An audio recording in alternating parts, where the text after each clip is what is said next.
And we are live. All right. Is this thing on? Yep. Looks like it's on. Hey, everybody. How's it going? Sally here.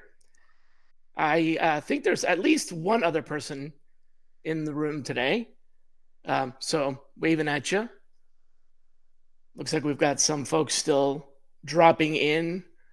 I see the numbers going crazy there. So that's cool. We'll give them another minute. Why don't you just say hi? Hey, Ronnie, how's it going? Hope you're doing better.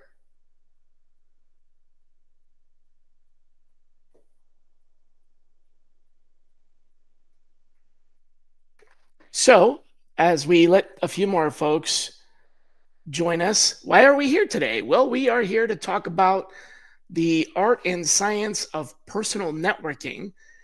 More importantly, how to build your brand for strategic influence nowadays, given the, well, let's just say immense amount of noise that is out there in the market, with so much going on in your feeds and in the news and everything. It's kind of hard to like you stand out. So how do we do that in a consistent way to generate influence rather than just popularity? Because popularity doesn't bring you any opportunities or deals, does it?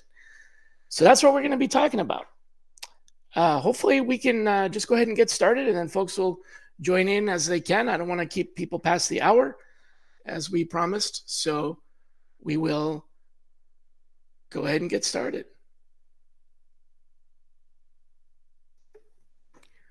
Trying to bring my slides down. There we go. That does it. And then I can do that. Excellent. All right. So the art and science of personal networking, the tactical playbook for strategic influence. This whole thing started when I was trying to think about ways to stand out and build on my reputation and my influence, because I had come out of kind of being in the shadow for a while, and that wasn't the only time that had happened. In fact, it happened again just recently, when I had been diagnosed with an illness and kind of went back into hiding in my back cave, if you will. So just recently started coming back out. So this is very timely. I pulled out my old playbook from when I had gone into hiding last time and started using some of those techniques that I had developed before, and some of them were just not working. So I had to adapt, even just in a matter of a couple of years. So this is kind of a collection of what has continued to work and what I've had to adapt in order to make it work in today's market. And the bottom line really is that it all stems from a simple fact that is, most people are really just not doing themselves any favor with the way that they're networking. And I'm not here to tell you that you're doing it the wrong way, but I'm here to ask the question: are you networking and building influence the right way, or are you creating noise? Here's the thing: what really matters this day and age is not who you know, because we can collect all kinds of business cards and accept network invitations on LinkedIn and join social networks and go to events and all that, and just be a browser, be a watcher on the sidelines. So it really isn't about who you know anymore, like it might have been in the past, or at least that's what my parents taught me. It's actually about who knows you. And there's a subtle difference. It might seem like it's semantics. It really isn't. It's a very important difference. And I'm here to illustrate exactly what that difference is and what to do about it. So forget about who you know and focus on who knows you and on creating value for the people who know you. We'll take a dive into some of those steps here. First up, does this seem familiar? You build your contact list, you collect business cards at all the events you go to, you put them into your phone, or you scan them into your computer or whatever. You go to LinkedIn and you send out invitations, and you request connections, and you join groups and all that other stuff. Maybe you make some calls, you send some emails, kiss babies, shake hands, all that. But honestly, how much of that actually works? And that's kind of what I was finding is accepting connections and going to events and making calls and trying to set up meetings. In fact, I wasn't even getting a lot of meetings. It just wasn't working. So I had to change things up a little bit. At least for me, it didn't work. So the value now is really focused in who knows you, which means they remember you, they respect you, or they value you, or hopefully all three of those. And they're interested in what you have to say in your content. Really, the way to measure this is, will they answer the phone when you call, or will they call you when you ask for a call? Will they accept a meeting when you ask for a meeting? That's the measure in your network worth and your value. You can't just sell your LinkedIn network. There's no way to do that. If I could, believe me, I would have sold my LinkedIn network a long time ago, and I made a bunch of money. You can't just go out there and say, "Hey, who wants to buy my LinkedIn?" and then just hand it over to the next person. So if it's so valuable, then why can't I make money off of it? Why can't I sell it? Well, the reason is because the place where we go and connect, which could be LinkedIn, it could be Facebook, it could be Instagram, it could be WhatsApp, it doesn't matter. The place that we go isn't really as important. Kind of like when you do in-person or IRL networking, it really kind of doesn't matter where you go. Sure, it's nice to go to a fancy hotel and get great food and good drinks, but if you were just hanging out in some random backyard barbecue, you would still be able to network. If you were meeting somebody, bumped into in an escalator on an airport, this actually happened to me. Somebody recognized me as I was going down the escalator and they were going up. And it was actually not somebody that I know. It's someone that a really good friend of mine knew. And they recognized me from my friend having a picture of me on their at home, and they'd seen that picture so many times. They're like, "Hey, I know you. You're friends with Bruce, right?" And like, sure, yeah. So I stopped at the bottom and waited for him. He came back down.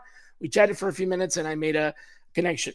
So really, it's about not just being recognized, but being remembered and being someone that people think about when they have a question, or when someone asks them, "Who do you know?" You want to be one of those people that they say, "Oh, I know this person. I know Shally. I know so and so, and I can introduce you." Even if they don't feel like they're your good friend, at least they still want to introduce you. That's what we're trying to drive at here. So let's take some steps towards this tactical networking for authentic value. Um, sure, you can go on LinkedIn and you go on Facebook, but if all you're doing is posting and you're not conversing, then that really loses value quickly. I built a Facebook group about the talent sourcing method, which was my book that I published. And I thought, oh, I've got a book. People are going to want to join the network and they're going to want to talk about the book. But it just sat there for a year, actually, maybe more than that, maybe about 2 years. And I invited people to join. I was begging my friends, "Hey, can you, go in there and post a comment," to try to like breathe some CPR into it. And it just never took off until I started adding value. And how did I do that? Well, I started doing these little Friday 1 p.m. meetings between the people that were in the group. At the time, this was just on Facebook, and it became Shally's Alley. It basically just started out as a Facebook group chat during COVID, during the lockdown. And that grew into, let's do video. And that grew into, hey, let's broadcast this. And then it grew into, let me add some guests because I can't come up with content every week for this. And now it's a pretty well-known podcast, been picked up by Work Defined. But it just started with a bunch of people, Ronnie himself on the chat here, and I basically just doing a chat on Facebook that has since grown. It doesn't mean that you have to go and do something like that, but you do need to create some sort of value. So if you're going to go on Facebook, on LinkedIn, on Pinterest, on Instagram, whatever, be intentional about the people that you're going to connect with, and then be intentional about creating content. Now, you don't have to actually write blog posts or do research and invest lots of time and energy in creating a piece of content. There's a lot of ways that you can create and engage thoughtfully in these online communities. One of them is commenting on other people's content. But be careful, don't just comment just to comment. Like commenting and being like here or yes or watching or following or whatever. That's not really a comment. By comment, I mean say something about what the post is. Here's a little trick that I learned, and here's my secret sauce, if you will, that's not on the PowerPoint slides. If you don't really have anything in your mind that you want to comment about, but you know that it's a interesting piece, it's an interesting article or video or whatever, and you want to say something about it, but you just can't think of something to say, here's a trick to help think of something that you could say. Simply grab the main idea or the idea that caught your attention and ask yourself these two questions. Yes, and so I agree with what they're saying, and I would add that. Or yes, but I agree with what they're saying, but I would add this other perspective. Now, both of these are positive. One is I agree and I enhance what they're saying, and the other is I agree, but I have a different opinion. I see value in that, but I think it could be done a different way. Both of these are basically additive comments to the original content. So adding something to the story, a similar anecdote or a similar experience, or adding a different point of view, contrast, if you will. Both of these are engaging not just the person who created the content, but everybody else that's commenting on those. That's a value add.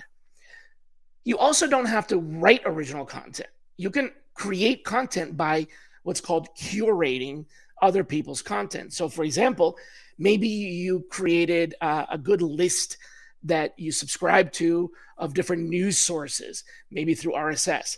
Or I've seen a handful of people like David Marr on LinkedIn, for example, had tip to him. He's created this following because he posts an aggregated and curated list of job postings. None of those job postings are his job postings.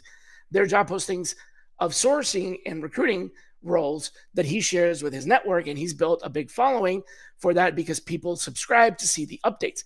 Now, can you get a job posting from other places? Yeah, there's a million places you can get job postings from. But the way he packages and presents the material is value add.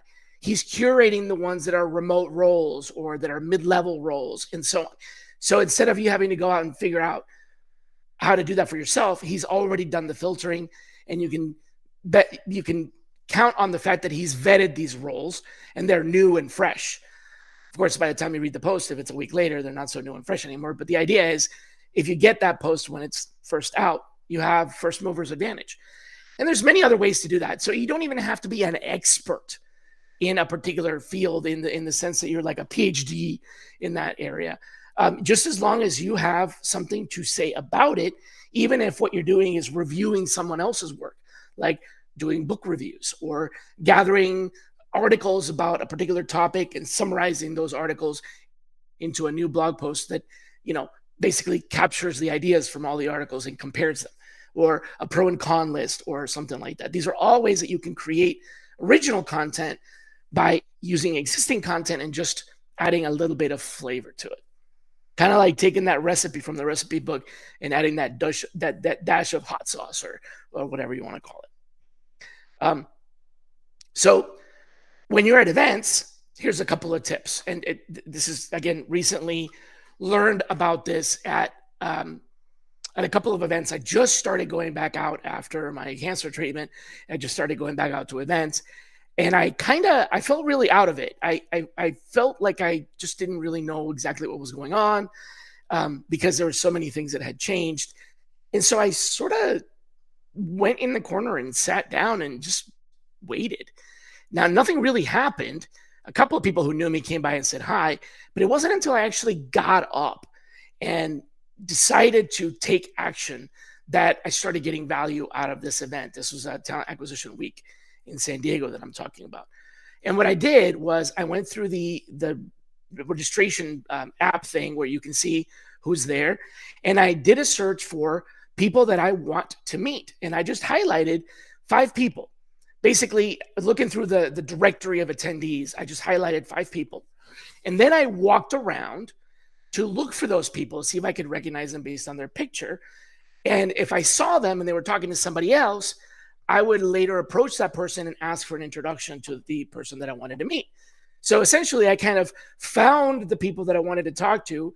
And if they were alone, I would approach them and say, "Hi, I wanted to meet you." Or if they weren't alone, I would then ask for an introduction later, so not to interrupt the conversation. And I actually met three out of those five people and have extended conversations with them now. So that's the difference between kind of letting the event happen or actually doing something about it. Single out some people and go out intentionally, just like you do with the booths. If you go visit the booths, go out intentionally to look for that person. They're not going to be frightened. You're going to them during a networking event, so it's not like you're finding them out in the real world somewhere because you stalked them on their way home or something like that. These are people that are at an event. So if you approach them and say, "Hey, I saw you in the directory. I noticed that you're with company X." One of them was a vendor that was doing some stuff that I didn't know anything about, and they were at their booth because they didn't have a booth. It was just a vendor that was there. So just to give you an example, kind of going out of your way. And the important thing is when you introduce yourself, you don't just shoot your mouth off about what you do. That's going to kill it pretty much right then and there. Instead, ask them how you can help them. So I kind of pretended that I knew my way around, even though this was my first TA week in a long time. I was like, "Hey, I'm new to these events, but I know a lot of folks. Are there any introductions you want me to make for you, or is there anybody I can, tell you about, or do you have any questions?" And asking them if I could help them was a huge icebreaker. Got them talking. Then after the event, I make a note I use Evernote, but you can use OneNote or use a notebook for that matter or whatever. We'll get back to your desk and send them a brief recap. "Hey, it was nice to meet you and talk about XYZ. Here's my contact information. If you can send your contact information while you're there." This happened a couple times with the iPhone tap thing where you can tap the phone and they had my contact info, but I still captured theirs and sent them a message when I got back with a quick recap, my contact information. And that's when I tell them what I do. And it's not a huge conversation. It's just, "Hey, it was nice to meet you and talk about this. Here's my contact information. If you ever need anything, let me know. And, meanwhile, a little bit about me. I'm looking for companies that need talent acquisition strategy and, et cetera. And here's a link to my page, my homepage, basically." That was it. They didn't all respond, but I did add them to my list of people to keep in touch with. And I occasionally send them messages and so on. You'll see here in some of these slides here what I do. So you want to create some content, curate content, comment on content, intentionally join groups that are participating and active, create your own group if you don't like the groups that are out there. And to vitalize the group, you have to actually start adding content. Don't expect people to just join because it's got a cool name. And then another thing is just tag people. You can tag or mention or forward posts to people in your network and just say, "Hey, I read this and I thought about you." Or, "I wrote this and I thought about you." Or, "I wrote this and I'd love your comment." Ask them to comment, ask them to contribute. Send them the blog post, a day in advance and say, "Hey, I'm going to post this tomorrow. Do you have anything that you would add?" And I'll give you an attribution. I'll put your name and link to you on the blog post. You've seen me do that a couple of times recently where I've created a blog post and mentioned the person that I, basically kind of consulted with, in some cases 2 or 3 people that I consulted with, and I linked them right there in the article, and they appreciate that. You know what they do? They then forward it to their friends so they can brag about, "Hey, I was in an article. Check this out." Now their friends are commenting it, and that starts to build that brand name recognition in a valuable way that isn't just spam, share, ask. The other thing I'm going to warn you not to do is when you start these relationships, worst thing you possibly do is start by asking them for something. Offer yourself up first. Most of the time they'll say, "Yeah, great, but can't think of anything right now." However, you start by asking them for a favor. Now you're in their debt. So it's kind of worth to go the other way around and be the one that grants the favor first, even if it's just a small favor. And then if you're going to ask for a favor, ask for a small favor before you start going into the real, deep stuff. I know that sounds intuitive, but I see a lot of people connect with me. This happens all the time. I mean, just today I got like 5 of them. They send me a connection request on LinkedIn. I accept it. And immediately within 5 minutes, they want to set up a meeting. and they flatter me like, "Oh, I saw that you're strategic, blah blah blah. I'd love to meet with you and tell you about it." I'm like, "Why would I want to meet? I just accepted your connection request because I read your profile and it looked like we're in the same industry, but I have no idea what you do. I really don't." This one person texted me. I'm not kidding. Okay, they texted me. This was yesterday. No, it was not yesterday. It was today, 9:35 a.m. Wow, I can't even believe that. I would like to learn about your services for my clients, and I would like you to learn more about what we do and how we can help you in your business. I was just like, but you don't even know who my clients are. You don't even know what I do. It was just so out of place. So it's better to be more like, hey, what do you do? And here's what I do. That just seems to work a little bit better. Okay, I'll get off my high horse here and move on to the next thing. There's probably a lot of hidden networks that you are not aware of right in front of you. They're hidden in plain sight, if you will. For example, your current and your past colleagues. So, yeah, I know you work there, but have you really tried to meet other people there? Especially these days when a lot of jobs are remote, you don't really have an opportunity to meet people that are in the same function, but other teams, and in other functions, but at the same company. You can actually use your internal company Slack or Teams to reach out to people who have interesting backgrounds. If you're on Teams and you look up in the directory someone that is, posting articles about artificial intelligence, and they're at your company, you can ping them and say, "Hey, I saw your article on artificial intelligence. I'm very curious about it.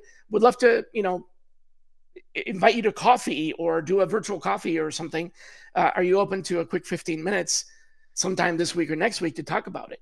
So you're flattering them a little bit genuinely because you like their article, but then you're also inviting them to network with you. And these are people that you work with and you never thought of reaching out. So these are people that are right there in front of you and are colleagues, and the resistance to accepting connection requests is almost eliminated completely.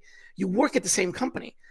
One of the first things I do when I join a company is I start inviting the people at that company to connect with me on LinkedIn with a very simple intro. "Hey, just joined. Looking forward to getting to know everyone. Ping me if you need anything. Here's what I do." And I just invite a bunch of people. And if I ever leave that company, which, happens, I still take those connections with me and they'll remember that. And so I still go back and, and reach out to some of those folks. Not very frequently, but frequently enough to where I'm maintaining that connection. And that's what's important. So basically, just look through your internal company directory or past companies. It's okay if you've left. "Hey, I used to work with you at whatever, Fiserv, and we never had a chance to connect. I see that you've moved on and I've moved on, but it's never too late for former colleagues to reconnect. How can I help you? How can we share connection? How can we share networks?" So basically inviting people that you did not already know from your employer, not the ones you already knew, obviously. Another one is seek out and join niche communities that are related to your expertise. Actually find them. Facebook groups is a good example, and LinkedIn groups is also a good example, but they're not just those two. There are online communities that exist outside of, oh my God, social media. They're outside of that. They're their own. I found one the other day that was a discussion group for people in HR analytics that I didn't even know existed. And it's an online group. You have to create a profile. You can log in with your LinkedIn, but it's not a LinkedIn group. You have to log into their website, and you get updates via your email if you want to, or you can just log in and there's a discussion board and everything. And they have like a drive with content and things like that. So that's an offline, as in like it's not public network that you can join and you can ask questions. People like to help. If you ask questions, they'll give you the answers. Contribute with what you know. And it's okay if you're not an expert. Even if you just ran across an article that's relevant, share the article with them. And you can go into the posts in the past, even going back in time a little bit, and comment and ask questions about things that have already happened. Nothing wrong with that. Alumni networks. If you went to school, or could also be corporate alumni, if you went to any school, it doesn't even matter if it's college or if you graduated or not, could be high school. Connect with people that you're shared alumni with, and there's a barrier that is automatically removed because you both went to the same school. People will just accept connections. I do this all the time with RIT, where I went to college, and I'm often connecting with people just because they went to RIT. That's it. That's the only thing that we have in common. Hey, I noticed you went to RIT. I went there too. Remember Nick Tahoe's garbage plate? And that's it. You have a connection. But these are people who might have influence in other areas that might bring you opportunities. Now, once you make that connection and you join those alumni networks, remember you have to contribute. You can't just lurk. Nobody's going to invite you to come to the discussion. You have to contribute something, but you don't have to necessarily contribute net new content. You can contribute in other ways. You can ask questions, you can create polls, etc. And don't forget about other channels that are related to your job, vendors, suppliers. Sure, they're the ones that are trying to sell you. They're calling you, right? You're on their call list. But have you considered maybe once in a while taking one of their calls and just saying, hey, I'd love to help you. I know you're trying to sell your sourcing tool or your staffing solution or whatever. I get it. Tell me a little bit about what you do and let me see if I can help you, right? And then when they're done telling you what they want, you can go back and say, great, now here's what I need. Here's what I need. Do you know of any companies that are doing this or any clients that are doing this? Or if you're looking for work, do you know anybody that's hiring? So listen to their sales pitch, but then use that as a channel. They're already doing all the groundwork. They're probably making more calls than you're ever going to make. So why not take advantage of that groundwork? Offer something in return, and then you can come back and, I don't want to say use them because that sounds terrible, but you can use the network as a launch pad is what I'm trying to say. I'm sure you've heard about the Pareto principle, the 80-20 rule. There's a bunch of different ways that people interpret this. And the big Pareto by the philosopher Pareto, it was an Italian philosopher that created this rule of economic worth, or basically net worth. The observation was that 20% of the population have 80% of the net worth, or own 80% of the value of whatever, X, whatever the variable is. But this 80-20 rule actually works in a lot of other ways. One of them is in relationship ROI. So here's the idea. Go through your network and identify the 20% of your network that is doing the most for you in terms of opportunities, and invest in that 20% more frequently. Those are the people you mention. Those are the people you introduce to others. Those are the people you invite to your new group, or you ask for comment on your blog post, or you ask them for favors, because believe it or not, asking for a favor is just as bonding as giving a favor. In fact, I would argue that asking someone for a favor will make a tighter bond than when you do a favor for someone else. Believe it or not, that's how I feel anyway. So do that with this 20%. How do you determine the 20%? Well, who are the ones that are most active? Who are the ones that have mentioned you lately? Pick 2 out of 10, basically. That's 20%. If you find 10 people that have mentioned you, pick the top 2 that mentioned you the most and start with that. Same idea applies here. And then the other 80% of the people in your network, less frequent. You don't have to connect with them as much. Connect with them less frequently. It doesn't mean ignore them, but because that other 80% is only producing 20% of your outcome. So that's kind of the ratio there of the 80-20. 80% of results come from 20% of effort. So spend more time on the 20% that drives value and less time on the 80% that doesn't drive as much value, without ignoring it. Even if you just get one strong advocate out of that, one person that drops your name, it could be the right opportunity, and away you go. So how do we start breaking through the noise? Because it's pretty noisy out there with a lot of things. And I've noticed on LinkedIn, the feed is getting really hard to figure out. I get stuff on my feed that's completely irrelevant. I get repeated postings from the same person that I've multiple times said, I don't want to see content like this. And the person that I want to get content from, I don't see it. And I have to go to their page to actually look at their posts because they're not coming through my feed. I don't get it. I don't get how this thing is working, or if they even know. But it's getting really hard to be the one that breaks through the noise. So let me give you a couple of ideas for cold outreach and cold outreach. That's a tongue twister. And warm nurturing. A couple of different ideas here. So, um, for cold outreach, when you're sending a connection request through LinkedIn, it's a good idea when you're asking for a connection to customize that a little bit by highlighting something that could potentially be mutually beneficial rather than just sending a connection request. And by the way, I'm not saying personalize it with their name or whatever. I'm talking about customize the connection request with something that is mutually beneficial for the two of you. This isn't necessarily personalization as much as it is understanding the nature of networking. And if this person, for example, is looking for jobs, you can tell them, hey, as a recruiter, I come across a lot of jobs. Perhaps I can help you with that. And in return, here's what I need, right? So instead of personalizing it and adding content about them, add content about your shared experience. That's kind of the point I'm trying to make is it's not about them, it's not about you, it's about both. It's about the connection. That is what helps people accept LinkedIn networking requests. And I can tell you what helps people accept because I have a lot of requests and I reject requests to the tune of 20 to 30 a day because I'm not getting anything on that request. It's blank or it's really generic. And it's sure personalized. It's got my name on it. Hey, Shelly, I noticed your grand vice president poobah of whatever. It literally is like copy and pasted from my profile. It says nothing that they understand what I do.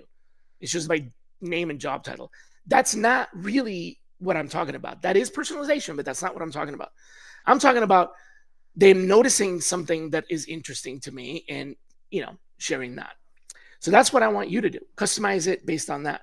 Also, when you're sending email introductions, be more thoughtful about referencing something mutual. Again, it's that connection. So if you're introducing Ronnie to Nikki, for example, hey, Nikki, Ronnie asked me to introduce him to introduce himself to you. He saw that you had, this thing or whatever posted, or that you have this, whatever. Especially a lot of people looking for jobs now. If you have a friend that knows somebody that was, that is at that organization, asking for an introduction is great, but giving that person a way to introduce you, a soundbite or a tidbit to introduce you is even better. I can call Ronnie up and say, hey, Ronnie, introduce me to whoever, and he will do it, no questions asked. Same thing, he can call me up and say, hey, Shelly, I need you to introduce me to so-and-so. I'll do it, no questions asked. But even better is if he writes that message for me and says, here's what I think you could send. I'm going to rewrite it, but at least I have an idea of what it is Ronnie wants from this other person. So when I pass it along, I'm passing along that mutual interest. That's how the connection will be a lot more likely to be accepted, because I can still pass it on all day long. That other person is not necessarily going to accept just because it comes from me. People aren't going to accept your request through me just because it comes from me. My favor hopefully extends a little bit more, but not that much. And another thing to do is customize your messages using video. It's super easy to do video. You can actually do it with your phone. You can do video voicemail. You can do FaceTime. You can record a quick video and send it as an email. Why? Because it's differentiated. Because people are tired of getting the same old, LinkedIn messages, the same old whatever. If you email them or text them a 5-second video, that shows that you took a moment to think about them. And that can be really important. Heck, you could be reading their LinkedIn profile when you record the video. That's almost a no-brainer.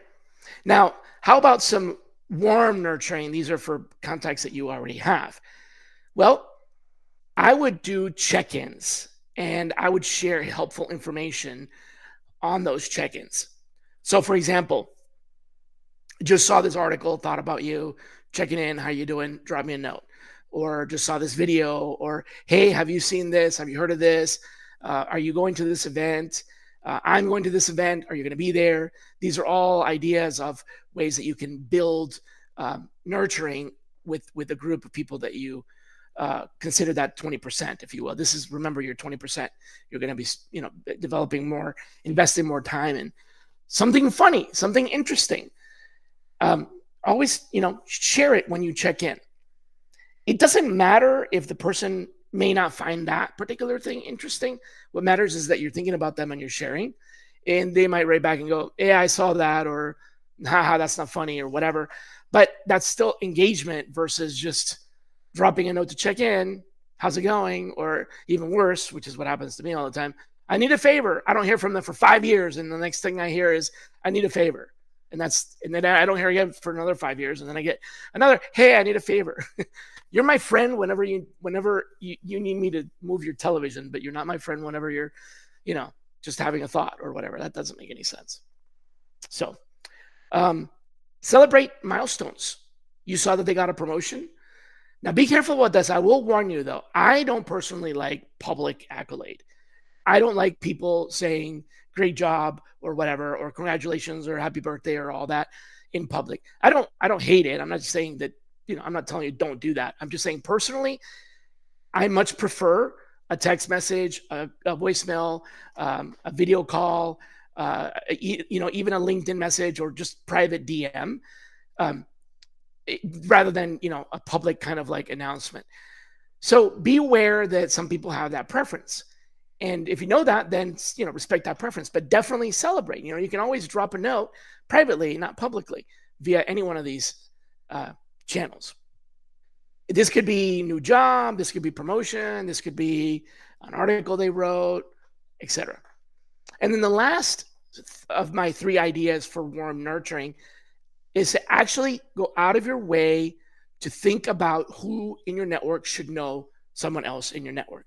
Not because they asked you. So I'm not saying when Ronnie contacts you and you introduce him to someone else. That's not what I'm talking about. I'm talking about, who Ronnie should meet? Ronnie should meet this other person, and you're connecting those two for mutual benefit of theirs, not for your benefit, but for their benefit.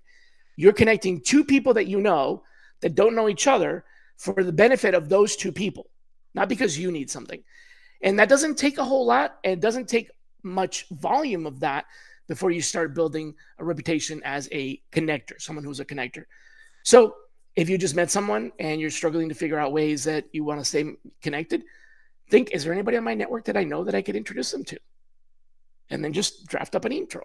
Hey, Julia, I just met so-and-so at this event, and we were talking, and it seemed like the 2 of you would have a lot to talk about in common. I just did this with using Julia because she used to work with me at Fiserv, and now she's at a auto parts company. And I met someone else who was at a tire distributor company, and I thought, oh, they're in similar businesses, but they're different enough that they could probably share ideas without being competitive, because tires versus like engine parts, right? And I made the connection. Just thinking about you guys, thought you should know each other. It's that simple.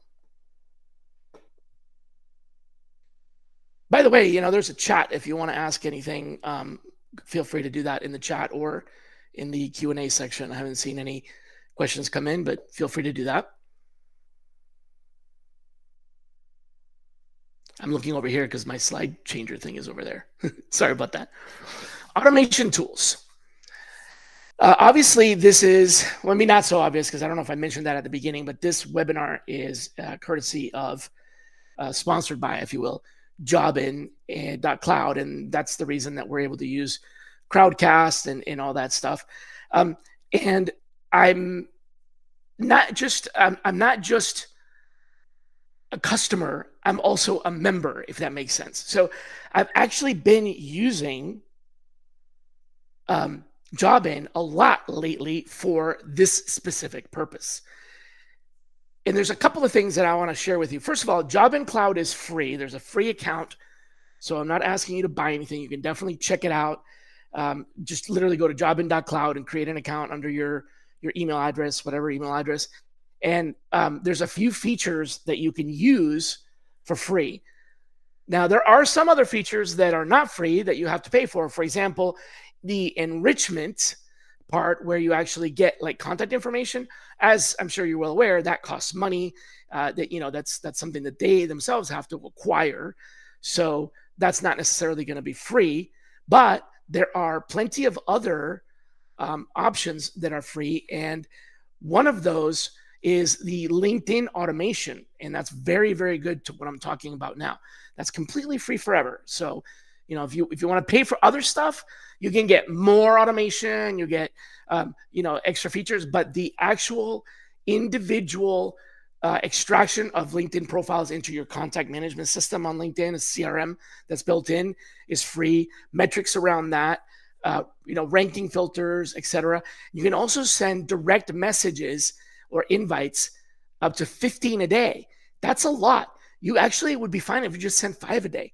So you create a plan of people you want to meet, and you can use Jobin to send invitations and messages. So you can invite people you don't already have connections with and send messages to people you do have connections with in an automated way with a thoughtful message that you've crafted. And get this, you can also remove connections. So you can send and resend and remove connections. So what you can do is create a campaign where you send a message to connection request, wait a couple of days. This is what I do. And actually, I think I can actually show you. Here, let me see if I can show you this sequence. What a good idea. I just thought of that.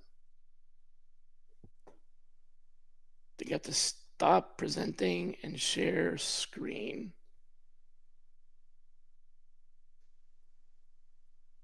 There we go. Okay, I hope you're seeing this. It looks like you are.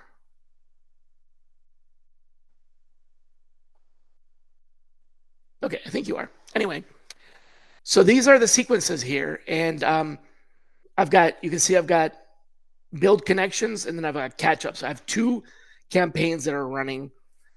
One of them is to catch up with people that I'm already connected with, and the other one is to build connections with new people. And as you can see here, don't be intimidated by all the colors. It's pretty self-explanatory once you figure it out. And essentially what it's doing is it's looking for conditions like, are we already connected? If not, then send a connection request. And if we are connected, then send a message, basically. And after a certain amount of time, I withdraw the invitation. So I can send them an invitation request and then wait 14 days, send an email, they wait another 14 days. And then if they haven't responded, I withdraw the invitation. And that way it doesn't count against me. So stuff like that you can automate directly with Jobin. You can also automate email as well. And there is a people finder, which is free. You can get 15 people finder credits on a free account. So you can start building your network with this and managing your network with this. There actually is also ChatGPT integrated, which is really cool because it generates what are called smart fields. In that sequence that I showed you there, one of the messages actually has a smart field that is generated from the context of the page of the person that I'm messaging, that I'm inviting, basically. So it's like a placeholder for ChatGPT. It takes the content from the profile in my account for Jobin for that person's profile, and then it customizes that message. I can give you an example. I basically call it my icebreaker, my low-key icebreaker. And it's just a prompt that says, you are Shally Stackrell, me, and here's your LinkedIn profile. Pretend that you're sending a direct message to a first-degree LinkedIn connection. They work at, here's their job, here's their title. Write a warm, friendly, and slightly cheeky icebreaker to catch their attention. Begin with this phrase, which is, the way I incorporate the things that I say and the way I say them. Ask them a question about this, and if possible, mention this information from their summary. And then when I go ahead and generate it, it's a different message for each person, and I can approve it and send it. You don't want to just blast it out to everybody, because there will be some times when it's someone you actually know really well and you're asking a question that you already know the answer to, and it kind of looks weird. So you do have to approve it a little bit. But if you're definitely dealing with a bunch of strangers that you never met, you can automate a little bit more of it. It is personalized, and you are adding yourself to it. It's not just simply, blank connection requests. I did see a question about short video there that I wanted to answer. Yeah, I'll share that prompt in just a second. Have I sent short video messages for cold outreach? Yes, but what I'm talking about is just with the phone. So not like production video on the computer, just a quick message, like dropping a voicemail. It's like dropping a voicemail, but you're dropping a video. And it's just, hey, I've been, this is Shally. I'm just going to say Darren. Hey, Darren, this is Shally. Been trying to reach you. Thought I'd drop you a voicemail. Please give me a call back. And that's it. It's different because it's not a email and it's not a text. It's a video, even though it's being delivered via email or text.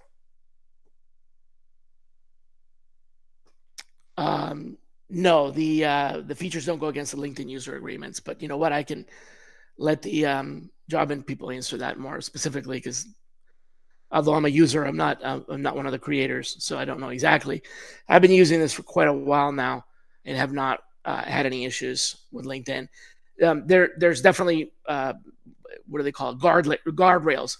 That's one of the reasons why you can't send more than X amount of messages. So they're using the LinkedIn limits. LinkedIn doesn't allow you to send more than, I think it's 200 messages or something like that. So Jobin makes sure to abide by those rules. So they're playing by the rules that LinkedIn has set, so it doesn't exceed anything that you would normally not exceed on your own anyway.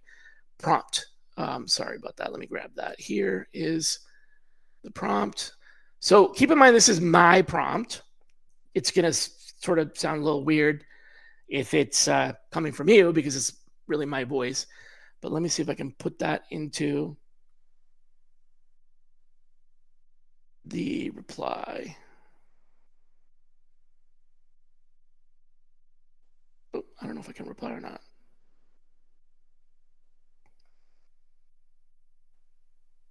Here we go. Post this as a question. Yes. Okay, so now that it's a question, then I can put it in the chat, right? Still learning how to use this. Did that work? Here we go. All right. So go to the Q&A and you should be able to see that. Comment, paste. There's a formula text, which is the squiggly brackets. That's the field name instead of job in. If you're not going to use job in, it would just be the whatever field name is in there. So hopefully that came through.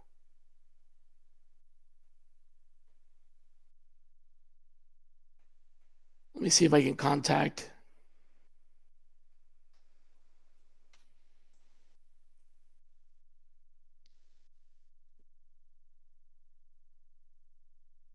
All right, I asked him about the LinkedIn limits. And I was just reminded that there's a all-in-one template that I can share. I posted it in the Q&A. Yeah, I posted it in the Q&A. There is an all-in-one that I can share. I think I'm still sharing my video. Hopefully, let's see. Yes, still sharing my video.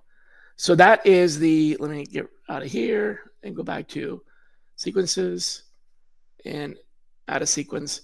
So there's a couple of built-in ones here. All-in-one invite plus email, etc. This is one that I created. So I was just reminded that there's a template that I can show you. This is the all-in-one sequence that's already built in, and it has the branching logic, so you don't have to think about it. Once you do a couple of these, it becomes a lot easier to do. I made a lot of mistakes the first few times. You can ask the guys at Jobin. I was up late nights texting them going, it's not working. What's happening? So like I said, don't be intimidated by the amount of stuff. It's just because it's branching logic. So as you can see, what it's doing here is it's finding and tagging. You got your prospects, it tags them so you can find them later, and it checks to see if they're a connection. If they are a connection, then you send them a message because they're a connection. If they're not, then do they have an email? If they have an email, then you email them. If they don't, then is it an open profile? If so, then you can send a free message. If not, then you invite them on LinkedIn. And then if they accept, you send them a message. If they don't accept after a while, you can archive. Now, it also has logic here if you have Sales Navigator, for example, but you can easily ignore that or remove that. So that's it. And any one of those points, what it does is it breaks to the left or right. So if there is an email, it goes that way. It doesn't follow the other path. All right.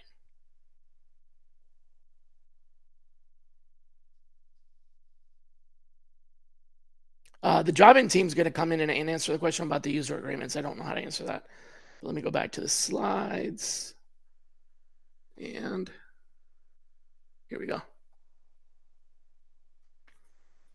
The flowchart is kind of like a mind map. In fact, that's exactly what it is, basically. It's a mind map for the logic of how the messaging sequence goes. All right. There's a few other alternatives out there. You can use Hunter.io to get email addresses. You can use Apollo and so on, but I just wanted to give you something here. Time for a quick poll before we wrap up. And even though there's a slide, I actually have this as a poll in the system. So let me make visible. There we go. Do you see the poll? I think you do.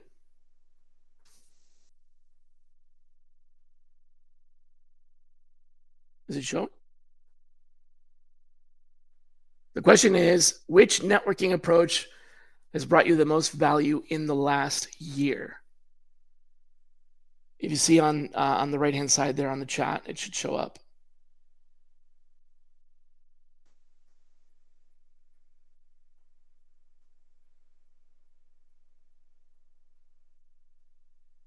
No, the poll's not showing up. Somebody voted. We had one vote. Okay. I think I can leave that poll active. Oh, 2 votes. There you go. I'm going to leave that active and return to the slides. Hopefully it doesn't overwrite the slides because I still want to keep it open. It looks like LinkedIn interactions are inching out ahead. All right. So as we enter the final stretch here, we have a few more minutes. There are some slides, some content that I wanted to provide around basically creating content, because it's something that gives a lot of people anxiety. Not everybody's a good writer, or they don't feel like they're a good writer, and you don't have to become a good writer. But I do want to give you kind of some quick tips on how to create content. Bottom line is, you need to be crisp, concise, and compelling. The 3 C's: crisp, concise, and compelling. So how do we do that?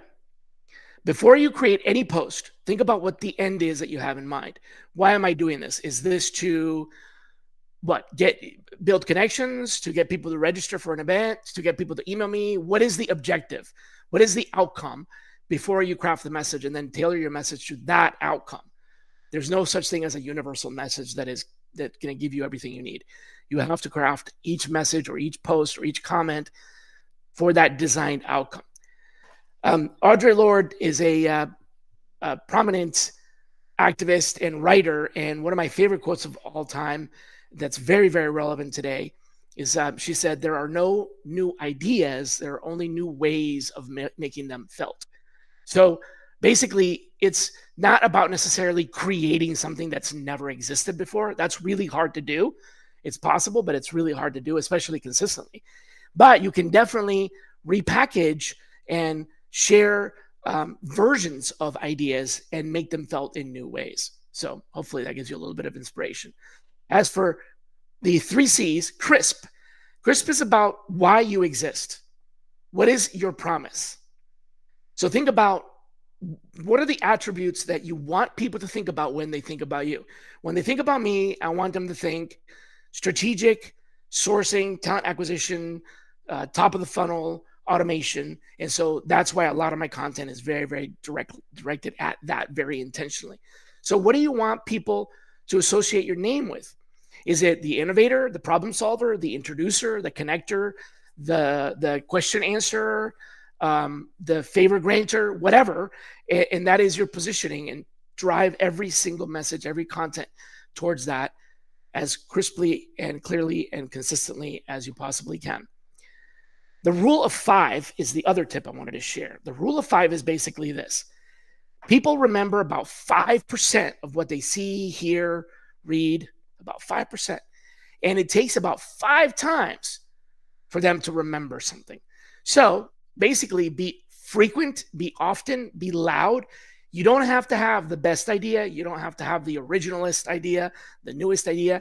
But if your idea is the one that people see 5 times, they'll remember it. And again, you want that idea to be all about your brand attribution. Be crisp. What do you want people to know about you?